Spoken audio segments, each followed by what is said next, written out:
أعوذ بالله من الشيطان الرجيم من همزه ونفخه ونفسه بسم الله الرحمن الرحيم إن الساعة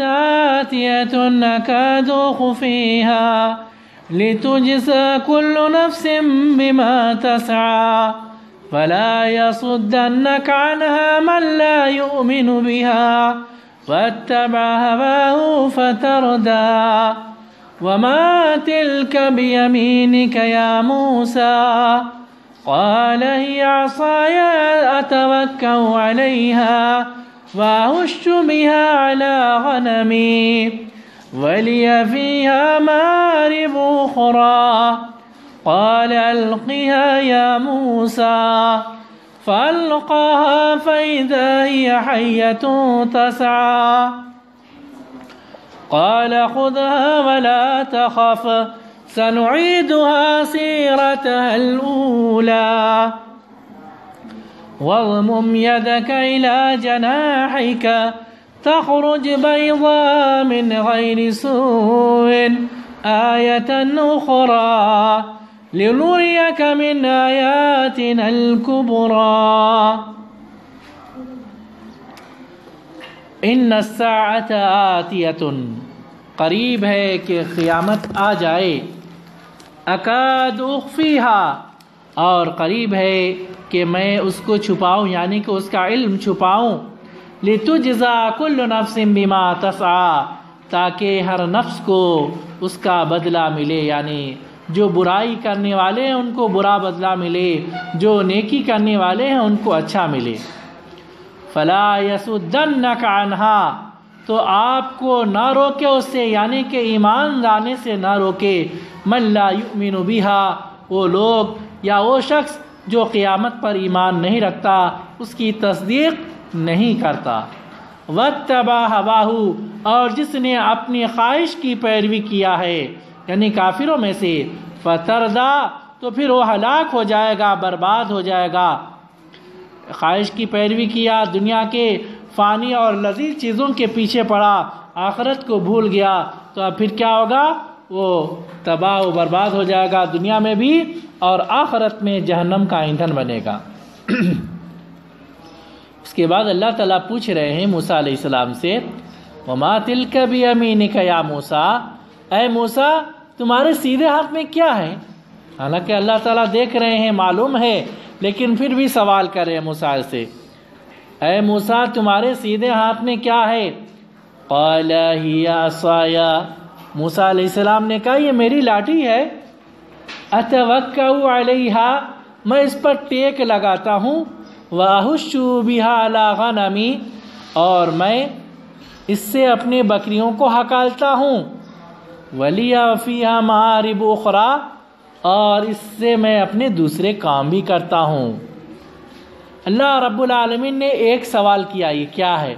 لیکن موسیٰ علیہ السلام نے کیا ہے بتایا لاٹھی بتایا پھر اس سے جو کر رہے ہوں بتائے کیوں تاکہ اللہ رب العالمین سے دیر تک ہم کلام ہونے کا بات چیت کرنے کا شرف حاصل ہو اللہ تعالیٰ پوچھے یہ کیا ہے تو صرف لاٹھی ہے بول دیتے تھے تو کام چل جاتا تھا لیکن موسیٰ علیہ السلام کیا بولے یہ لاٹھی ہے میری میں اس پہ ٹیک لگاتا ہوں اس سے بکریوں کو ہکالتا ہوں اور دوسرے بھی کام ہیں دوسرے بھی ضرورت کے لیے استعمال کرتا ہے یعنی پتے وغیرہ بھی بکریوں کے لیے جھاڑتا ہوں یا کہ کیڑے مکوڑے جو ہیں ان کو بھی اس سے مارتا ہوں مضی جانوروں کو تو اس آیت سے پتہ چلتا ہے کہ اگر طالب علم یا کہ کوئی شخص سوال کر رہا ہے تو پھر ہم اتنا جواب دے سکتے ہیں اور اس سے بڑھ کر بھی جواب دے سکتے ہیں اگر جواب مفید ہو تو اگر بڑے ہم سے سوال کر رہے ہیں تو ہم ان سے زیادہ تر دیر تک ہم کلام ہونے کے لیے لمبا جواب دے سکتے ہیں اگر چھوٹے سوال کر رہے ہیں تو پھر ہم ان کے علم میں اضافے کے لیے جتنا سوال ہے اس سے بڑھ کر جواب دے سکتے ہیں جیسا کہ نبی کریم صلی اللہ علیہ وسلم سے سوال کیا گیا سمندر کے پانی کے بارے میں، تو آپ صلی اللہ علیہ وسلم نے فرمایا وَالطُّهُورُ مَاؤُهُ وَالْحِلُّ مَيْتَتُهُ کہ اس کا پانی حلال پاک ہے اور اس کا مردار حلال ہے۔ آپ نے صرف پانی ہی کا جواب نہیں دیا بلکہ اس کے بارے میں اس میں جو زندگی گزار رہے ہیں مچھلی اور دوسرے جانور، وہ اگر مر گئے تو پھر اس کی حلت کے بارے میں بھی بتا دیا آپ صلی اللہ علیہ وسلم نے۔ تو اسی طریقے سے یہاں موسیٰ علیہ السلام نے فرمایا کہ یہ میری لاٹھی ہے، میں اس کے اوپر ٹیکتا ہوں، اس سے بکریوں کو ہکالتا ہوں اور دوسرے کام بھی لیتا ہوں۔ قال القیہا یا موسیٰ، اللہ تعالیٰ نے کہا کہ موسیٰ اس کو ڈال دو، زمین پہ ڈال دو۔ فالقاہا، تو اللہ کے حکم سے موسیٰ علیہ السلام نے لاٹھی کو زمین پہ ڈال دیا۔ فَإِذَا هِيَ حَيَّةٌ تَسْعَىٰ، کیا ہو گیا؟ ارے وہ لاٹھی جا کر سانپ بن گیا، دوڑنے والا سانپ بن گیا۔ اب موسیٰ علیہ السلام گھبرا گئے، ڈر گئے، ارے یہ کیا ہو گیا؟ یہ تو سانپ بن گیا، پیچھے ہٹے کہ اب تو یہ کہیں مجھے کاٹ نہ لے۔ تو اب اللہ تعالیٰ نے فرمایا کہ دیکھو ڈرنے کی ضرورت نہیں ہے، آپ نے فرمایا خُذْهَا، اس کو پکڑ لو، وَلَا تَخَفْ، اور تم ڈرو مت، سَنُعِيدُهَا سِيرَتَهَا الْأُولَىٰ، ہم ان قریب اس کو اس کی پہلی نشانی پر لوٹا دیں گے۔ یعنی کہ جب تم پکڑیں گے تو لاٹھی بن جائے گی، جب تم چھوڑیں گے تو سانپ، پکڑے تو لاٹھی، چھوڑے تو سانپ، زمین پہ ڈال دیے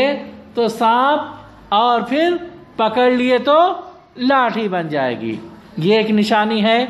دوسری نشانی وَاضْمُمْ يَدَكَ إِلَىٰ جَنَاحِكَ، تم اپنے ہاتھ کو لپیٹو اپنے بازو تک، یعنی کہ آستین کو چڑھاؤ، یا کہ دوسری جگہ ہے کہ آپ نے اللہ تعالیٰ نے جبے میں ڈالنے کا حکم دیا، کیونکہ بغیر یہ آدھے ہاف آستین کا انہوں نے کرتا پہنا ہوا تھا، تو پھر کوٹ میں ہاتھ ڈالنے کا حکم دیا اور نکالنے کا حکم دیا اللہ تعالیٰ نے۔ پھر انہوں نے اللہ کے حکم پہ عمل کیا تو کیا ہو گیا؟ اللہ تعالیٰ نے فرمایا تخرج بیضاء، سفیدی نکلے گی، من غیر سوء، بغیر تکلیف کے اور بغیر کسی بیماری کے۔ یہ برس کی بیماری نہیں ہے، کوئی بیماری نہیں، آیۃ اخری، یہ دوسری نشانی ہے۔ لنوریک من آیاتنا الکبریٰ، یہ ہم اس لیے دے رہے ہیں تاکہ ہم تم کو بڑی نشانیاں بتلائیں۔ اللہ رب العالمین موسیٰ علیہ السلام کو نبی بنانا چاہ رہا تھا، تو اس وقت یہ دو نشانیاں دیا، ایک تو لاٹھی کہ اس کو ڈالیں تو سانپ بن جاتا تھا، اور پھر دوسرا وہ آستین کو چڑھائے یا کہ جبے میں ڈال کر کے ہاتھ کو نکالتے تھے تو ہاتھ چمکنے لگتا تھا، ہاتھ میں لائٹ آ جاتی تھی بغیر کسی بیماری کے، برس کی بیماری یا کوئی اور دوسری بیماری کے بغیر۔ یہ دو نشانیاں تھیں جن کو دے کر اللہ تعالیٰ نے موسیٰ علیہ السلام کو فرعون کی طرف بھیجا نبی بنا کر۔ اللہ رب العالمین سے دعا ہے کہ العالمین ہمیں قرآن کریم کو صحیح ڈھنگ سے پڑھنے اور سمجھنے کی توفیق عطا فرما، اور اس کے مطابق قرآن کے احکام کے مطابق عمل کرنے کی توفیق عطا فرما، آمین۔ وآخر دعوانا الحمدللہ رب العالمین۔ اعوذ باللہ من الشیطان الرجیم، من حمدہ ونفخہ ونفسہ، بسم اللہ الرحمن الرحیم۔